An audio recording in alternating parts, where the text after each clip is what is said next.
Tudo bem, pessoal? Bem-vindo ao canal Mano Mundo. Eu sou o professor William Rubira. Hoje eu queria fazer um vídeo bem curtinho sobre este Enem com a cara do governo. E queria fazer um comentário ou outro só sobre algumas questões de história. Então queria perguntar, falar um pouco sobre o que é ditadura militar, o que é um regime militar, ou o que é um golpe e o que é uma revolução, que são questões que podem ser que neste Enem o nome venha diferente. Então pode ser que não tenha mais a palavra golpe de 64 e que tenha sim no lugar revolução de 64. E eu quero que vocês entendam a diferença entre um e outro. Tá bom? É um vídeo curto. No final do vídeo eu vou dar minha palpitada em qual vai ser o tema da redação do Enem. Será que eu acerto esse ano? Eu acertei uma vez só, até hoje. Será que esse ano eu acerto? Então fica comigo aqui no canal Mano Mundo. Se é a primeira vez que você tá, seja muito bem-vindo. Obrigado pela tua presença. Se você gostar, aí sim eu vou pedir para você se inscrever, para você curtir, para você compartilhar. Se você não gostar, não precisa, não tem problema. Combinado? Então assista o vídeo até o final e depois você me fala o que você achou. Combinado? Então vem comigo pro canal Mano Mundo, que aqui todo dia é dia de história e hoje é dia de Enem com a cara do governo. Até já, galera!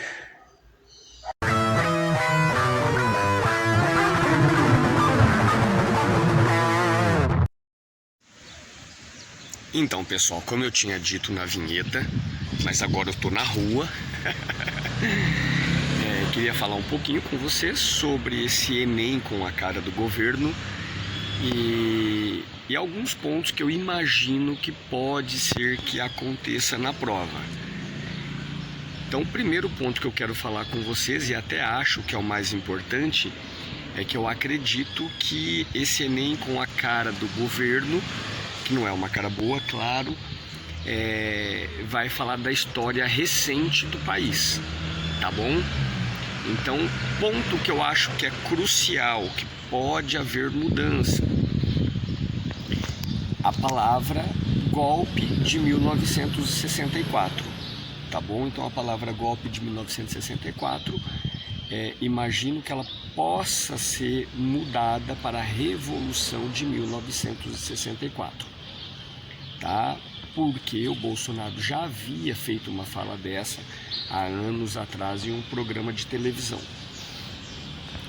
E então eu queria falar a diferença básica entre golpe e revolução, tá bom? Então vamos lá, para falar do golpe ou da Revolução de 64, claro que eu quero começar pelo Getúlio Vargas com o golpe ou a Revolução de 1930, mas já quero deixar claro que é diferente uma coisa da outra, tá? Mas eu vou explicar o passo a passo. Getúlio Vargas, ele deu um golpe ou fez uma revolução em 1930? Para alguns foi um golpe. Por que um golpe? Porque ele perdeu a eleição e tomou o poder com a ajuda do exército. Então a gente fala que foi um golpe civil-militar. Ele era civil, com o apoio do exército. Ok? Para quem defende que foi um golpe, é nessa linha de raciocínio que funciona. Perdeu a eleição e tomou o poder. Para quem acredita que é revolução, qual que é a linha de raciocínio? O Brasil estava passando por aquele período da república oligárquica.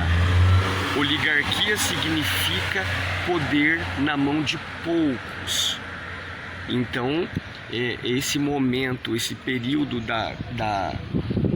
das oligarquias, a gente também chama de política do café com leite, em que um ano o presidente era mineiro, no outro era paulista. Por isso, República do Café com Leite. Um estado que produzia leite e outro que produzia café. Então, para quem acredita que foi uma revolução de 1930, por que revolução? porque ele quebrou essa oligarquia, esse poder na mão de poucos. Então, ninguém tinha como conseguir um espacinho nessa política, a não ser São Paulo e Minas Gerais. Então, neste contexto, a gente acaba convencionando que a palavra revolução ela cai um pouco melhor do que o golpe, ok?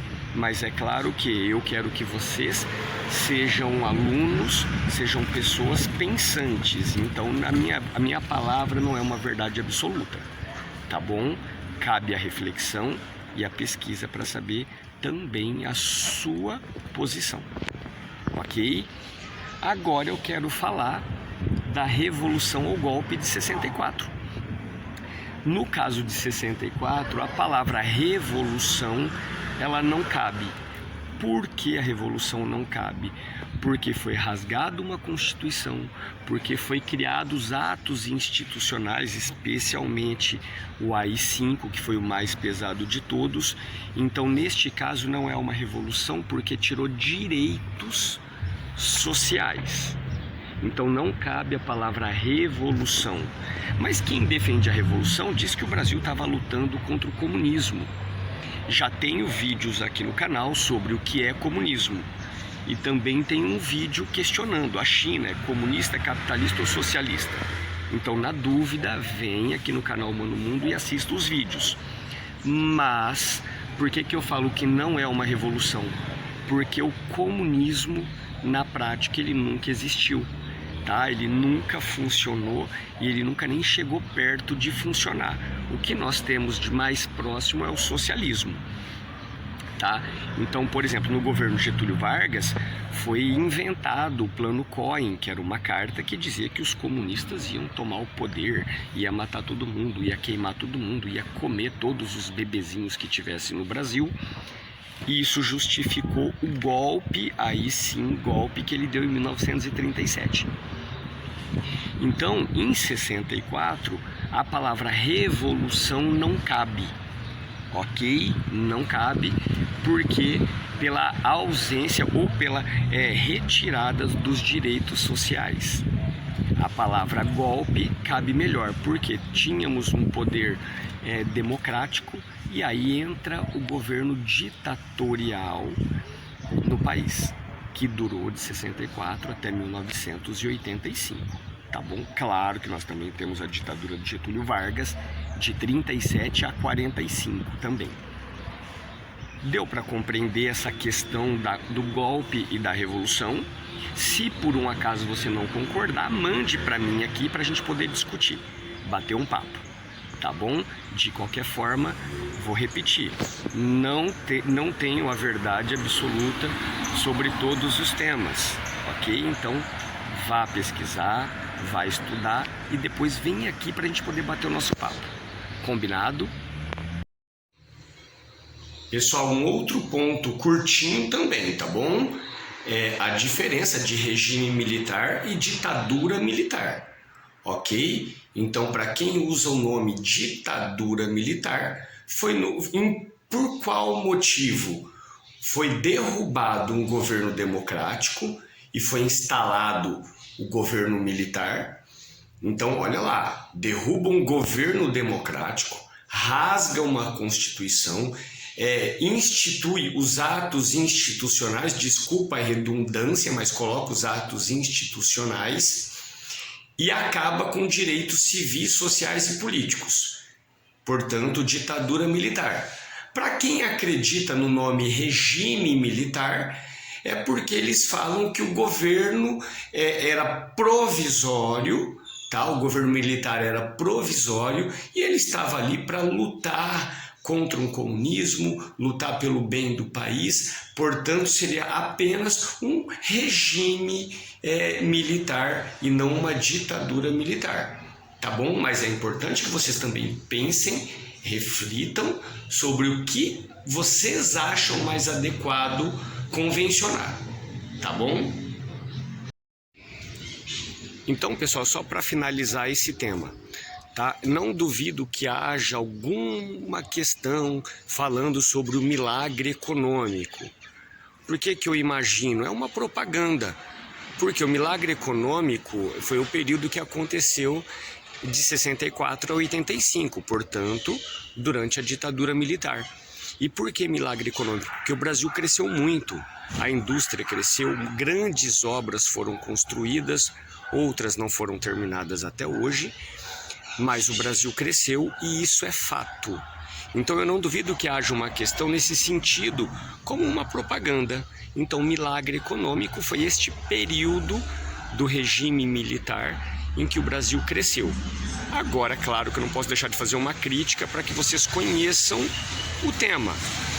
O milagre econômico, ele aconteceu sim, é fato indiscutível, mas foi às custas de muito empréstimo. Então a dívida externa brasileira estourou por conta desse milagre econômico. Mas assim, pessoal, a grande questão é a gente pensar assim: não acredito que possa ter grandes mudanças na prova que a gente vá perceber, ok? É muito mais fácil o governo tirar questões do que colocar questões de extrema direita, por exemplo. Então isso eu acredito que não vai acontecer.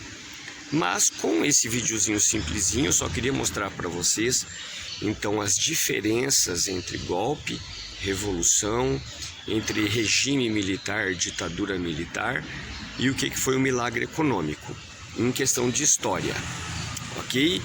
E também queria, obviamente, dar uma palpitada aqui na redação do Enem. Tá? A redação com a cara do governo, eu acredito que vai ser um tema muito neutro, para que não haja motivo para fazer críticas. Então essa é a grande questão, não vai ter abertura para críticas, tá? É por isso que eu estou botando fé aí num tema neutro e mais. Não duvido muito que venha um tema que ainda dê para o governo fazer uma pequena propaganda política. Então, por exemplo, o tema que está mais firme na minha cabeça aqui é a democratização da internet. Porque estamos no período de pandemia, a evasão escolar foi absurda por conta de internet e o governo acabou liberando aí alguns chips para alguns alunos carentes. Não foram para todos, mas eu acredito que o governo faça uma propaganda em relação a esse chip, tá? Então, a democratização da internet é um tema que está mais forte na minha cabeça. Essa é a minha primeira aposta. Também posso pensar em algo relacionado à educação também, mas nesse sentido da evasão escolar. Então, diminuir a evasão escolar, diminuir o número de analfabetismo ou do analfabetismo funcional, tá bom? Então, tô mais firme aí na área da educação. Claro que a gente nunca vai excluir a questão ambiental, a questão da reciclagem, por exemplo, produção de energia limpa, tá? É um tema para a gente sempre pensar. A crise hídrica no Brasil todo ano é a mesma coisa, então a produção de energia limpa também seria um tema importante a ser discutido. E o último tema é talvez a mobilidade urbana nos grandes centros, né? Então, como melhorar essa mobilidade, tá bom? Mas assim, eu vou repetir algo que eu já falei agora há pouco, tá bom? Na redação, na prova do Enem, não é hora de fazer política, não é hora de querer discutir, de querer falar mal do governo. Faça uma prova, faça uma redação com muita calma, tá bom? Pense apenas na nota neste momento. Depois da prova, as redes sociais estão aí para nos ajudar. Combinado? Galera, fico por aqui. Boa sorte a todos vocês. Canal Humano Mundo, todo dia é dia de história. E hoje, uma redação, uma prova do Enem com a cara do governo.